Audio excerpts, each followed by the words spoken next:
kasih kepada pembahas dan para audiens sekalian telah menyempatkan hadir datang ke acara seminar yang akan disampaikan oleh Ibu Puji Anissa. Pada hari ini Ibu Puji Anissa akan memaparkan seminar tentang membangun paradigma baru terhadap makna guru. Kepada Saudari Puji kami persilahkan. Baiklah, terima kasih atas waktu dan kesempatan yang diberikan. Hari ini saya akan mempresentasikan seminar pendidikan profesi guru dengan tema membangun paradigma baru terhadap makna guru. Di mana di sini dosen pembimbing saya yaitu Dr. Ada Uputia Liat TMS, dan berikut ini adalah hasil dari seminar saya. Baik, beberapa hal yang akan saya bahas pada seminar ini adalah yang pertama review mata kuliah, yang kedua adalah inovasi yang saya buat, dan yang ketiga rencana tindak lanjut, yang terakhir adalah paradigma baru tentang makna guru itu sendiri. Nah, untuk review mata kuliah yang akan saya angkat di sini ada dua mata kuliah, yaitu mata kuliah Filosofi Pendidikan Indonesia atau yang biasa kita sebut dengan FPI, dan juga mata kuliah Dissenting, di mana dari seluruh mata kuliah yang telah dijalani selama 1 tahun ini, 2 mata kuliah ini memiliki pemahaman yang bermakna untuk saya sendiri. Nah, yang pertama yaitu mengenai filosofi pendidikan Indonesia, di mana kita tahu bahwasanya salah satu dari aktor atau tokoh Indonesia yang sangat berperan dalam pendidikan Indonesia yaitu Ki Hajar Dewantara. Nah, Ki Hajar Dewantara ini memiliki banyak sekali pemikiran-pemikiran filosofis yang perlu kita terapkan dalam pendidikan Indonesia saat ini. Dan di mana ada tiga pemikiran utama. Di sini ada taman siswa, sistem Among, dan kodrat alam serta kodrat zaman. Untuk taman siswa sendiri, ini adalah sebuah pendekatan pendidikan yang mendasarkan pada filosofi pemikirannya, di mana taman siswa ini merupakan wadah di mana pendidikan diarahkan untuk mengembangkan potensi dari siswa secara holistik dan menyeluruh. Nah, selanjutnya itu mengenai sistem Among. Untuk sistem Among sendiri adalah suatu konsep dalam pembelajaran di mana menekankan hubungan yang harmonis antara guru dan siswa. Di sini guru tidak bertindak sebagai seorang yang memerintah saja, tapi guru di sini berperan sebagai fasilitator yang juga akan memfasilitasi serta menggali dari potensi yang dimiliki oleh peserta didik itu sendiri. Dan yang terakhir yaitu pemikiran tentang kodrat alam serta kodrat zaman. Ki Hajar Dewantara sendiri memiliki pemikiran dan pandangan bahwasanya dalam mendidik siswa, didiklah sesuai dengan kodrat alam dan kodrat zamannya. Artinya dalam hal ini kita bisa lihat bahwasanya peserta didik yang ada di Provinsi Jambi tentu memiliki alam yang berbeda dengan peserta didik yang ada di Papua. Dan begitu juga dengan peserta didik yang saat ini sudah memasuki era abad ke-21, tentunya harus dibekali dengan keterampilan-keterampilan yang dimiliki oleh abad 21 itu sendiri. Berbeda dengan halnya pada saat pendidikan di era abad ke-20. Di mana dalam 3 konsep ini, 3 pemikiran ini akan menimbulkan satu hal, yaitu kemerdekaan dalam belajar.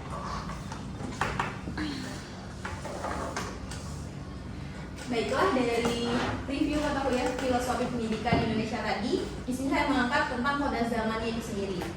Di mana pendidikan Indonesia saat ini sebaiknya disesuaikan dengan kodrat alam dan zaman peserta didik. Untuk kodrat zaman saat ini, bagaimana peserta didik dapat memiliki keterampilan abad 21.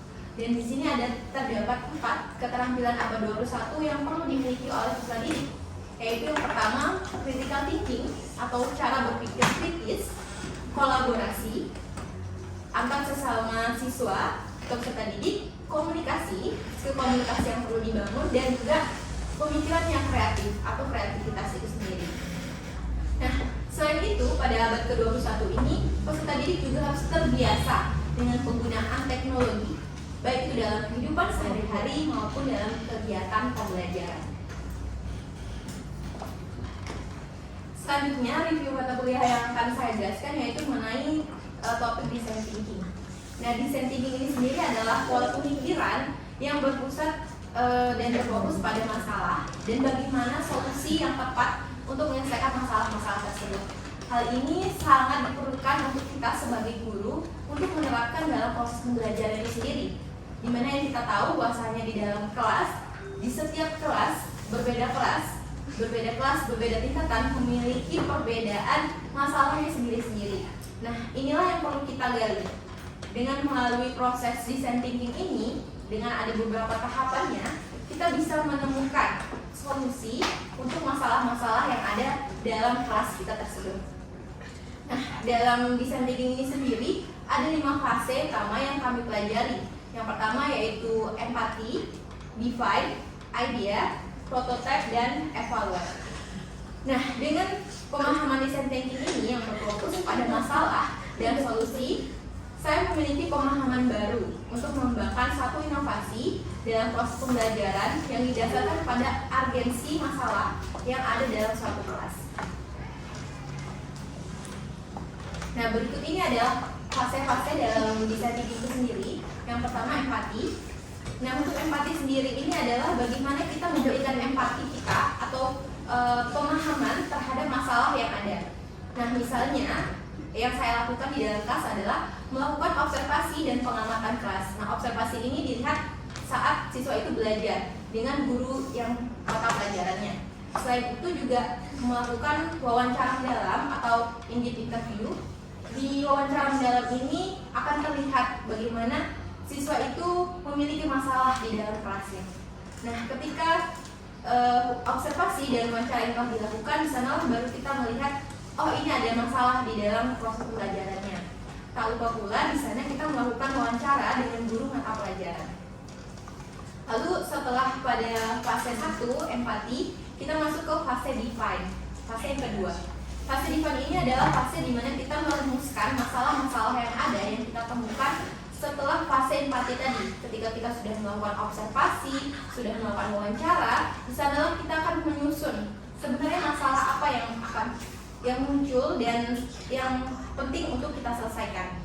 Nah, dari masalah inilah kita akan melanjutkan ke fase yaitu idea, atau di mana fase idea ini adalah fase di mana kita mengumpulkan ide-ide atau alternatif solusi yang bisa kita jadikan sebagai solusi dari permasalahan yang ada. Jadi 3 fase ini dilakukan secara berurutan. Dari empati, kita melakukan observasi dan wawancara, lalu menjabarkan permasalahan yang ada di fase kedua yaitu di fase define, dan di fase ketiga di idea kita akan mengumpulkan solusi dari permasalahan-permasalahan yang ada. Nah, dari pengumpulan solusi-solusi itu akan terpilihlah salah satu solusi yang terbaik yang akan digunakan pada fase selanjutnya, yaitu fase prototype. Nah, di fase prototype ini sendiri adalah fase di mana kita merancang dari ide-ide yang sudah kita bangun tadi. Ide-ide solusi yang sudah kita bangun tadi, kita rancang menggunakan metode prototype ini, baik itu dari segi medianya, model pembelajarannya, ataupun metode yang digunakan dalam proses pembelajaran di kelas itu sendiri. Jadi dalam proses prototype ini kita bisa melihat apa sih yang akan kita gunakan nantinya pada saat untuk menggunakan solusi dari permasalahan yang ada. Lalu yang terakhir itu evaluate atau evaluasi, di mana ketika sudah proses perancangan kita akan melakukan proses penerapan dari solusi itu sendiri. Kita telah merancang dan kita juga telah melaksanakannya. Nah, pada saat itulah kita bisa melihat apakah hasil rancangan kita itu atau apakah solusi yang kita bangun itu sudah sesuai atau sudah bisa menyelesaikan masalah yang ada atau belum. Nah, ketika memang solusi yang kita berikan itu belum bisa menyelesaikan dari masalah yang ada, barulah nanti kita akan kembali lagi ke fase empati itu sendiri. Nah, inilah 5 fase dari fase design thinking yang bisa kita gunakan dalam proses mendesain dari membuat solusi dari permasalahan yang ada.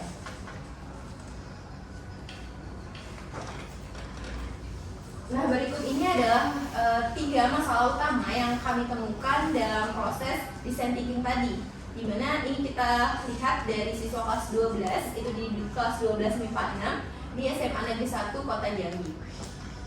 Nah, dari masalah yang ada 3 masalah utama. Yang pertama adalah motivasi belajar yang rendah.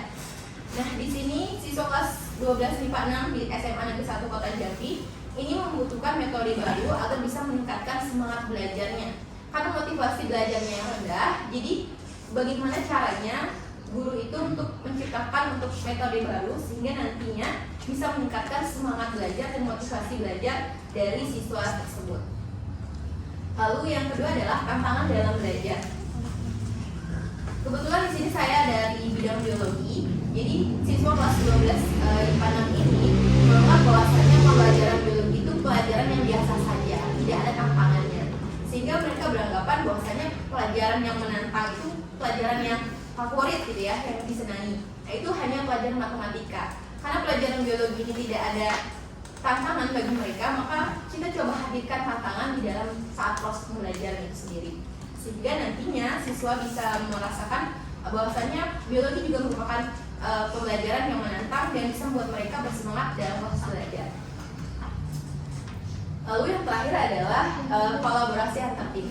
Nah, di sini di kelas 12 IPA 6 ini juga ditemukan masalah bahwasanya kolaborasi dan komunikasi di kelas ini sangat kurang. Mereka cenderung individual dan pada saat belajar pun hanya menggunakan gadgetnya masing-masing.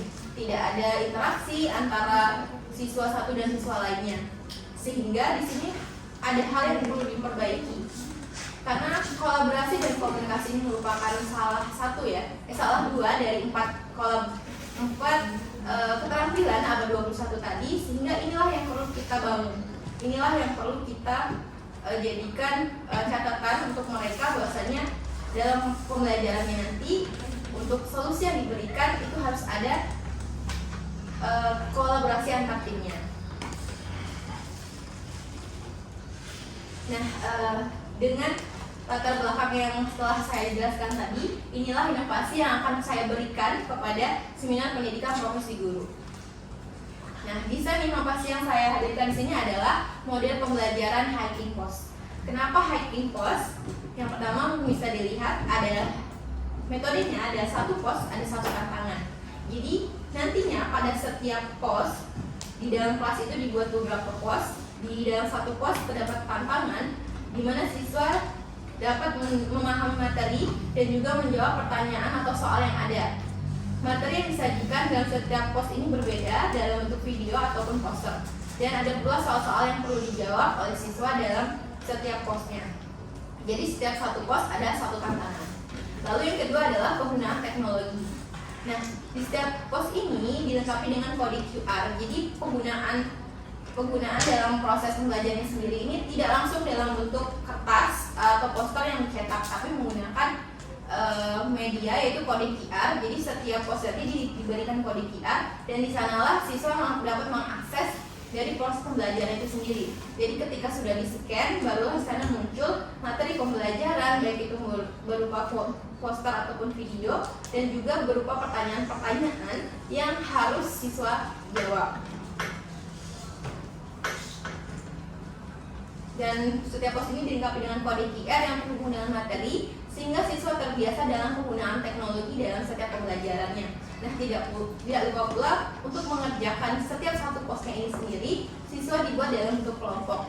Nah, dari sanalah terlihat kolaborasi, komunikasi, kreativitas yang terbentuk dari siswa-siswa ini sendiri.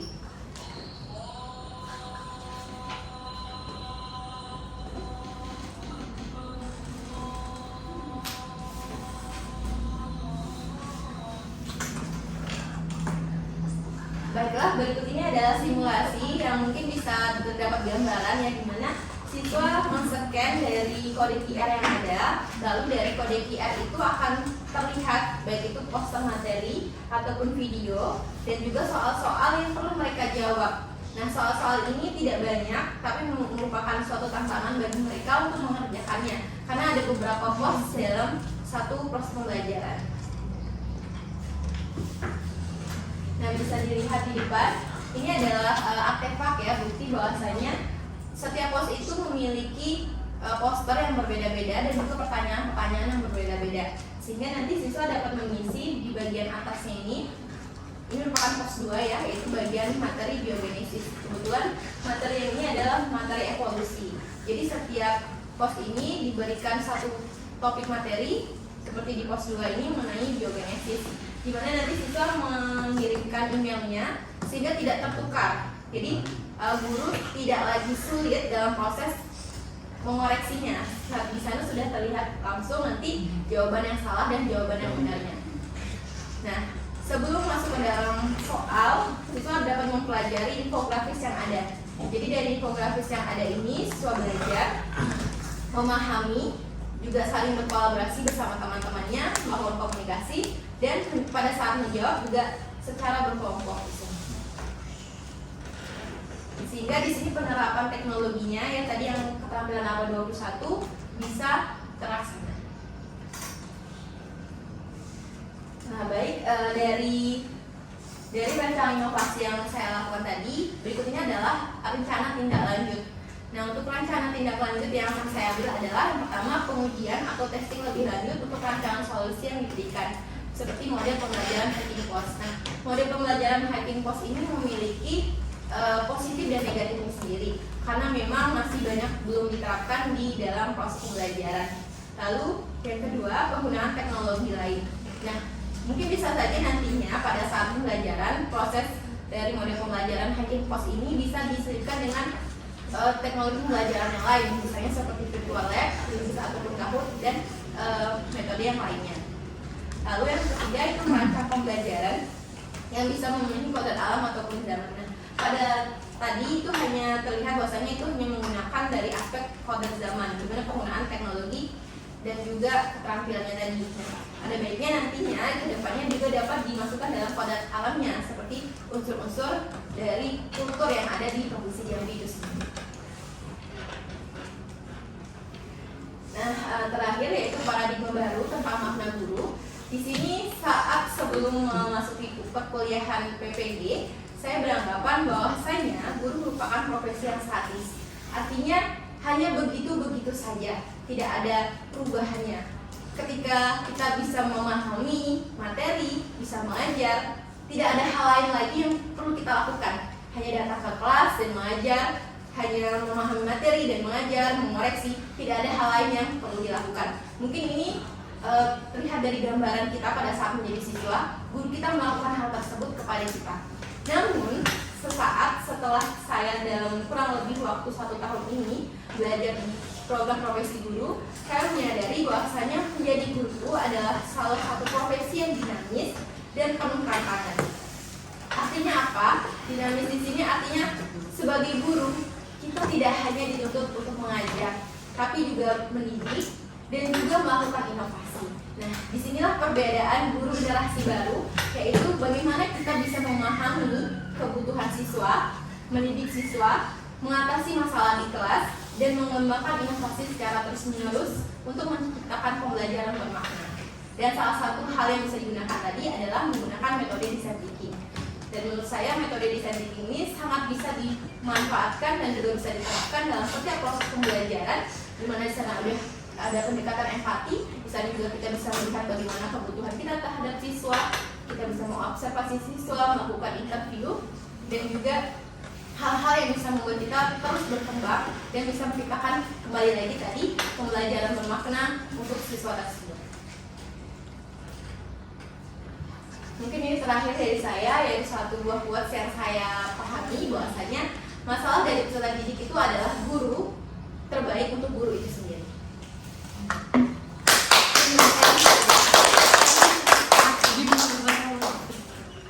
Baik, nah itu merupakan presentasi yang telah dipaparkan oleh saudari pemateri, yaitu saudari Pujiansa.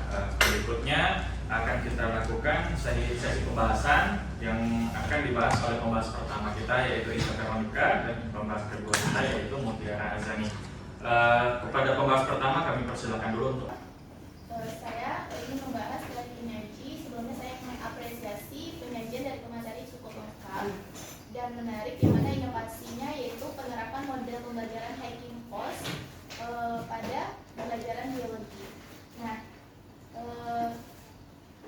penyaji tadi mengambil mata kuliah yang bermaknanya itu tentang filosofi pendidikan Indonesia dengan design thinking.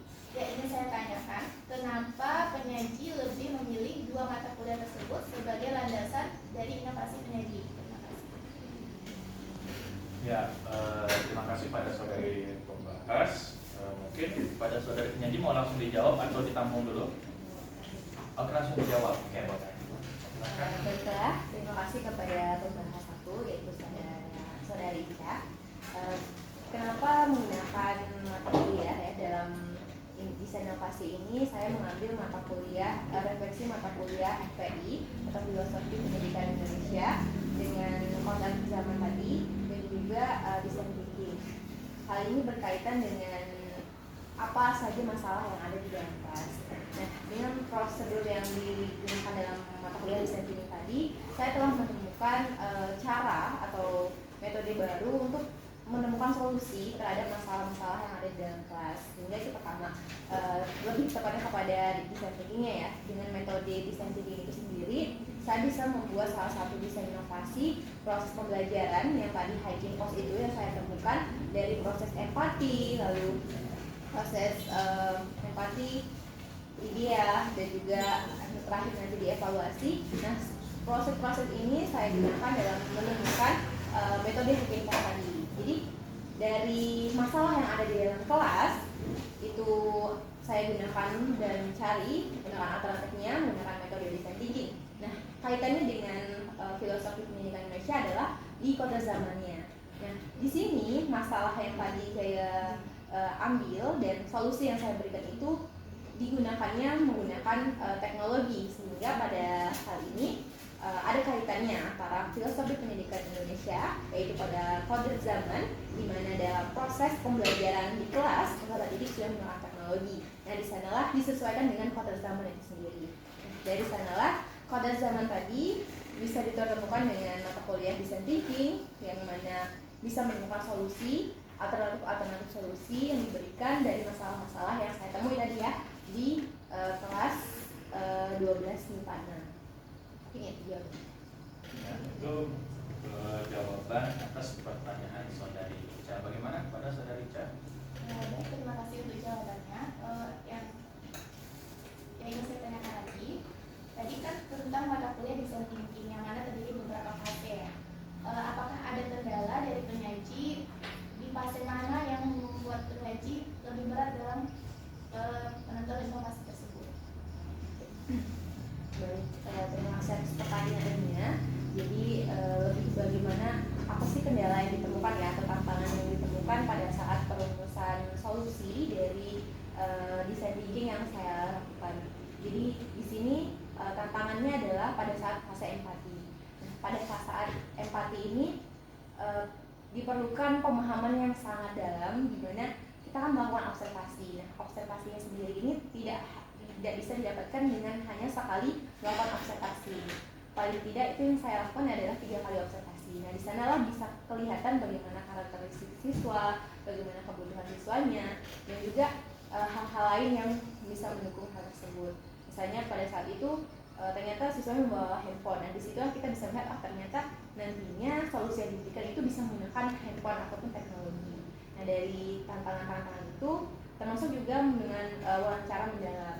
Pada saat wawancara mendalam ini, awalnya beberapa siswa itu enggan untuk menyampaikan apa sih sebenarnya masalah atau hal yang dirasakan pada saat belajar biologi. Tapi dengan metode, dengan ada aturan dari interview itu sendiri, kita bisa mengungkapkan bahwasanya oh ternyata itulah tadi masalah yang 3 masalah tadi itulah yang menjadi hal yang perlu kita perbaiki ke depannya. Nah, dari masa empati sendiri. Terus selanjutnya di masa idea. Nah, untuk masalah idea ini tantangannya adalah kita mencocokkan. Tadi kita udah melakukan empati, sudah menemukan masalahnya dan identify, kita melakukan perumusan dari masalah-masalah yang ada. Dari perumusan ini, tantangannya adalah bagaimana masalah-masalah yang ada ini bisa kita munculkan alternatif solusinya di fase idea. Jadi fase empati 1 itu tantangannya lumayan besar, dan juga pada saat fase idea menemukan alternatif solusi dari masalah yang tadi.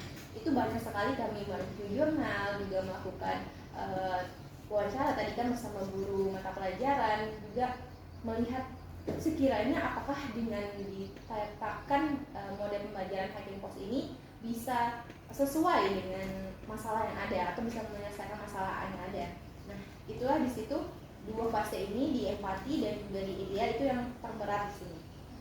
Namun dari 5 fase itu sendiri memang memiliki tantangan-tantangan tersendiri. Cuma bagi saya untuk di fase design thinking yang paling menantang itu di empati dan di idea.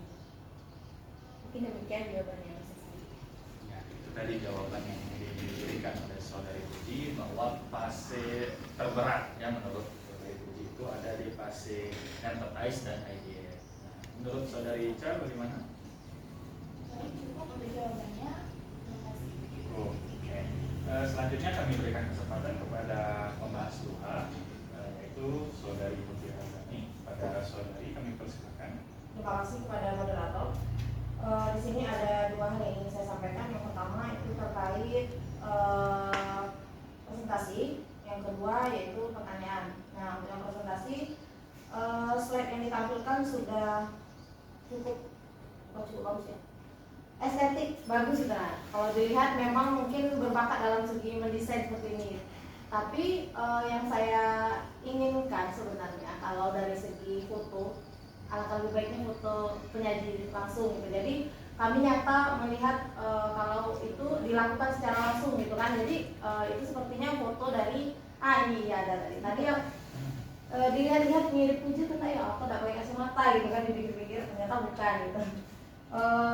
Lalu untuk pertanyaannya, dari inovasi yang dipilih itu tentu berhubungan dengan mata kuliah design thinking tadi. Tolong dipaparkan bagian 5 tahapan design thinking tadi dihubungkan dengan proses pembuatan inovasi tadi. Terima kasih. Oke, baik. Terima kasih kepada Saudari pembahas. Langsung dijawab Saudari penyaji. Oke, Saudari pembahas, ini penyaji kita sudah memiliki jawaban atas pertanyaannya. Kepada Saudari penyaji kami persilahkan. Baiklah, di sini kami coba menjawab pertanyaan dari pembahas hasil yaitu Saudari Mutiara, di mana dari 5 tahapan ini bagaimana kaitannya dengan inovasi yang akhirnya telah diciptakan. Nah, untuk fase desain thinking sendiri ini ada 5, tadi sudah seperti yang saya jelaskan pertama. Jadi kaitannya adalah pertama, pada saat ingin merumuskan atau menyelesaikan masalah yang ada di dalam kelas, kita kan banyak sekali metode-metode yang bisa digunakan. Nah, di sini kami memilih design thinking karena ini adalah salah satu alternatif solusi yang bisa digunakan karena ada 5 fase utama yang ada dalam design thinking itu sendiri. Nah, kaitannya adalah pada saat kami melakukan observasi yaitu di kelas 12 MIPA 6, kami melihat bahwasanya kelas itu kan awalnya tidak bersemangat dan juga sepertinya kelasnya kekurangan motivasi. Nah, dari situ kita bisa juga melihat bahwasanya kolaborasi antar timnya kurang. Nah, dari sinilah kita melihat bahwasanya ini perlu sebuah solusi ataupun sebuah alternatif bagaimana kegiatan-kegiatan dalam kelas ini bisa lebih ditingkatkan lagi, baik itu dari segi motivasi belajar ataupun nantinya yang berimbas kepada hasil belajar dari peserta didik itu sendiri. Nah, untuk kelima tahapannya pada saat empati, jelas kita sekarang melakukan observasi dan pengamatan di kelas, lalu mewawancara siswa itu secara terpisah, jadi tidak sekaligus. Jadi siswanya kita pisahkan beberapa kita ambil, yang baik itu dari yang paling pintar dan juga termasuk yang kurang semangatnya dalam belajar. Jadi itu pemilihan dalam pada saat memilih siswanya. Jadi kita lakukan wawancara mendalam yang di interviewnya, dan tidak lupa pula kita melakukan wawancara dengan guru mata pelajaran yang bersangkutan seperti guru biologinya. Jadi dari hasil ini kita menemukan masalah tadi, 3 masalah yang depannya, 3 masalah utama yang tadi. Nah, ketika kita sudah menemukan masalah, kita menemukan banyak sekali beberapa alternatif ide atau solusi yang bisa kita gunakan dalam permasalahan yang ada di dalam kelas ini. Lalu di sini kita merancangkan perancangan solusi yang dirumuskan pada fase ide tadi. Nah, kebetulan pada saat itu mata pelajarannya adalah biologi pada topik evolusi, sehingga evolusi itu kan merupakan satu mata pelajaran atau bagian topik yang lumayan banyak materinya, dan juga jika disampaikan hanya dengan metode ceramah ataupun diskusi biasa sangat kurang menarik gitu di mata siswa, sehingga kita menggunakan metode yang lain nantinya, model yang lain yang bisa gimana caranya siswa itu semangat dalam melakukan proses pembelajaran. Karena tadi kurangnya tantangan dan juga kurangnya motivasi dan kolaborasi siswa serta komunikasi, sehingga dipilihlah metode Hygiene Post tadi ya, metode Hygiene Post yang saya rasa ini merupakan metode yang terbaik yang bisa digunakan sesuai dengan keadaan dari peserta didik tersebut, di mana di sana ada tantangan dan juga tidak lupa mengaplikasikan teknologi di dalamnya, sehingga siswa bisa tetap bersama dengan handphonenya, tidak melepaskan handphonenya, namun handphonenya ini sangat bermanfaat untuk proses pembelajarannya sendiri. Jadi bukan dibuka dalam artian untuk main games atau membaca atau melakukan hal-hal yang di luar pembelajaran, tapi dengan alat handphonenya itulah mereka menggunakannya untuk proses pembelajaran. Jadi ini sangat erat kaitannya antara solusi yang kami berikan dengan proses ini sendiri. Jadi dalam satu pos ada satu tantangan, di sana mereka bakalan asik dalam timnya, dalam kelompoknya untuk menjawab tantangan dari pertanyaan-pertanyaan yang ada. Di sana akan terbentuk tadi keterampilan 4C-nya, keterampilan abad 21, yaitu kolaborasi, komunikasi, critical thinking, dan juga terakhir kreatif. Nah, di sana juga tidak lupa kita sisipkan ya tadi menggunakan kode QR, menggunakan handphone, itu bentuk dari pemanfaatan dari teknologi dalam proses pembelajaran. Oke. Nah, itu merupakan jawaban atas pertanyaan saudari mahasiswa. Bagaimana saudari membahas? Ini berarti dari 5 tahapan tadi kan sesuai yang kita hubungkan dari pertanyaan pembahas satu tadi, ada tahapan yang paling sulit.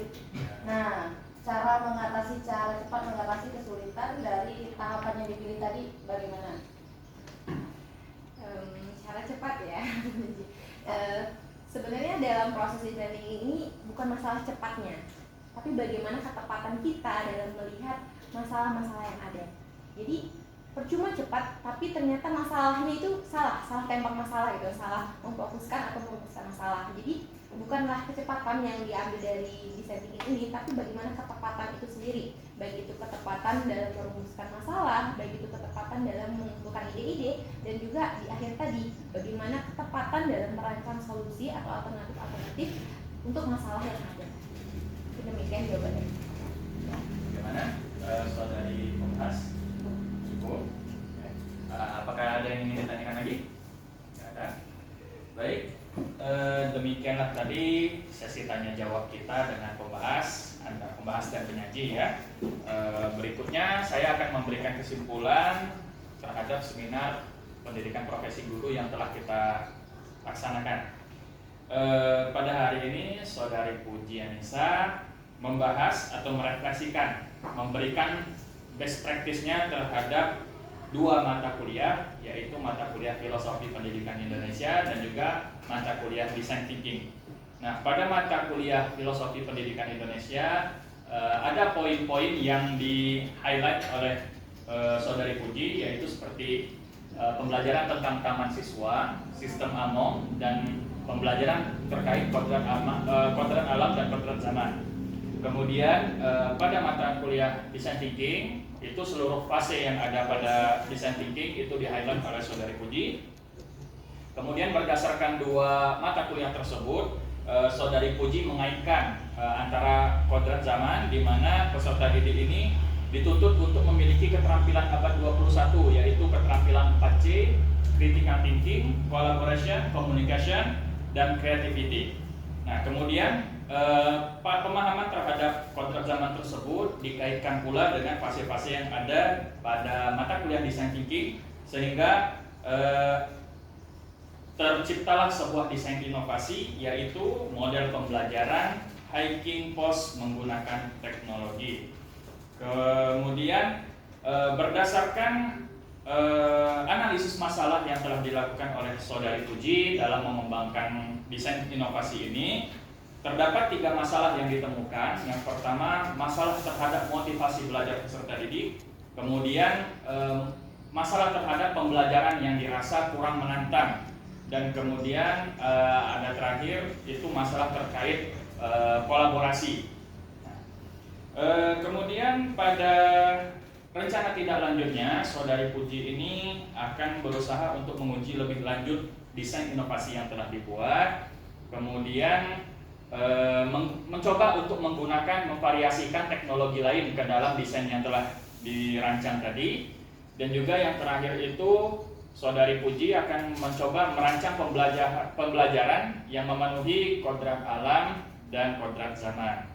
Nah, kemudian di makna guru sebelum Saudari Puji mempelajari perkuliahan di PPG ini, Saudari Puji memiliki makna bahwa profesi guru itu merupakan profesi yang statis, di mana guru itu tidak perlu belajar lagi ketika dia sudah bisa mengajar dan memahami materi. Nah, namun setelah Saudari penyaji ini mempelajari perkuliahan di program PPG ini, pandangan tersebut pun berubah menjadi profesi guru itu bukanlah statis namun dinamis, di mana profesi guru ini dipenuhi oleh tantangan. Guru harus paham kebutuhan siswa, kemudian guru juga harus mampu untuk mendidik, kemudian guru juga harus mampu untuk mengatasi permasalahan yang ada dan mampu untuk mengembangkan inovasi secara terus-menerus untuk menciptakan pembelajaran yang bermakna.